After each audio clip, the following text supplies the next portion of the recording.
Kia ora and welcome to my reflection on Domain 5.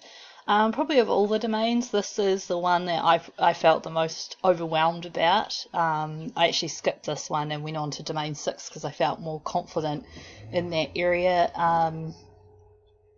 I know that teaching and learning strategies are really important for the student with blind and low vision, but it's almost like there are so many, and I tend to be a learner that likes to hone in on the information. Like, I don't really like to just dip in and out of different areas. And because the expanded core curriculum is already quite big, the New Zealand curriculum is big, the early childhood curriculum is quite big, I think the way that I dealt with it was to just hone in on one area. I don't necessarily know if that was the right thing to do, but just for me, I think at the time wasn't really coping that well with having the combined Braille exam. But that's okay. So anyway, I'll just say what I did do. So in terms of my first goal, I did a literature review on the topic of early auditory skills, because this is one of the areas that I teach quite frequently with my preschoolers and students with complex needs. And I actually really enjoyed doing the literature review and the reflection and the practical activity that I added to it. Some things that I would do differently, I think I've actually touched on this in the reflection, was just the way I set it up, and I'd probably make it a little bit more formal with the parents. So not too formal, but just being like, oh, you know, at next week's preschool, would it be okay if I did a little bit of auditory localization assessment with your child? And I would just clarify that the area that I was using needed to be completely quiet in the background, because that was a little bit of the issue I was having. It just so happened on that day that someone was using the meeting room at that time, so I couldn't find a space where it was completely quiet, which was really important. So I absolutely loved kind of really honing in on that small little aspect of auditory localization in preschoolers. And even though that's just one adaptive skill, I thought it's really important because children with low vision use their auditory component so much. So yes. And then in terms of the forum discussion, this was my only forum discussion that I actually didn't get a reply on, and I think that might have been because I did Domain 6 first, so while everyone was replying to this one, I actually didn't have a question up, and then they'd moved on to Domain 6 and kind of no one went back and answered. That's okay though. What I did reply to was Bronwyn's comment about the expanded core curriculum, and could some of that be added to the New Zealand curriculum. And yeah, I agreed with her, because the social skills program that I'm running at a local school, I'm also running dually with children in the mainstream, and then from that the local teachers have decided that they're also going to run a social skills program. So I think if it's done well and it's not too overwhelming for the teachers, then slowly integrating the expanded core curriculum into the regular curriculum is absolutely perfect, because that's universal design. And I know some people might say, oh well, not everyone needs to learn how to pack their bag, but it doesn't mean everyone has to do it. There's different stages. It's like, okay, well, if they can already pack their bag, maybe it's learning the next thing, because a lot of children, blind or low vision or not, do not seem to have as much independence as maybe, yeah, well, I guess it depends on the culture that you're brought up in as well, and the family that you're brought up in, but definitely promoting those independent skills is so important for blind and low vision children. So I think, what else did I do here? With the shared document, Domain 5, I'll just go into that.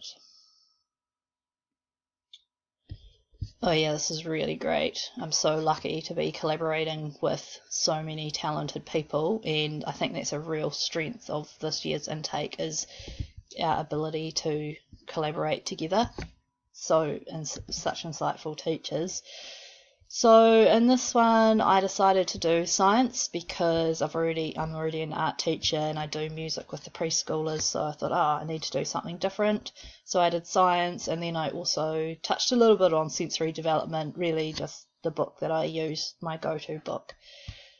So I'll talk about science because that's what I found really fascinating. What I realised when I was doing a little review on some of the resources is how important it is for children to get the concept development, and particularly in science because so much of your vision is used. I started reading a master's project which I found really, really interesting. It's quite lengthy, 103 pages, but it gives insight into development of physical skills that you need to use, so how you can change the environment, such as beakers, canisters, dyes, things like that, so that the child can actually visually access them. And then the development of science process skills, so then you've got how you're going to use the microscope and the skills associated with that, and then the science concepts, which kind of got me onto my next question, was how do children with blind and low vision develop concepts. So yeah, I found some fascinating stuff in here. I'm not a secondary science teacher, but I would actually be really, really keen to work with a student in the secondary or even primary and secondary science, because I was fascinated by the amount of tactile skeletons, the amount of tactile resources that you would need. So I actually started up a science resource library at our local centre from this. I put it out to people, like friends on Facebook. I've got a lot of friends who are scientists. If they have any equipment, diagrams, things that can be adapted for our blind and low vision learners. So I'm quite looking forward to that project. So that was probably one of my favourite things that came out of this, was actually I'd like to build a tactile library of science, things that would help the blind and low vision learner to learn.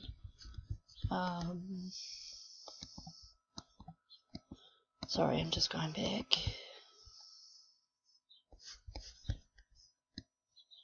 So yeah, I think this, Domain 5 was the most difficult for me because I quite like to go in deeply to a subject area. So from that little science thing I did, I then came up with making a concept development strategy chart. So that included using appropriate sensory materials that are not too complex, the emphasis on the relationship of the parts to the whole, use of explicit, consistent language, check that the learner is interpreting it correctly, provide opportunities to repeat and further explore learning experiences, and contextualise concepts in their natural setting. So from that wee science thing that I was learning about, it was interesting because they were saying how would the child learn about a concept of a dog. So it's like feeling the dog, smelling the dog, learning about what a dog eats, different environments that dogs live in.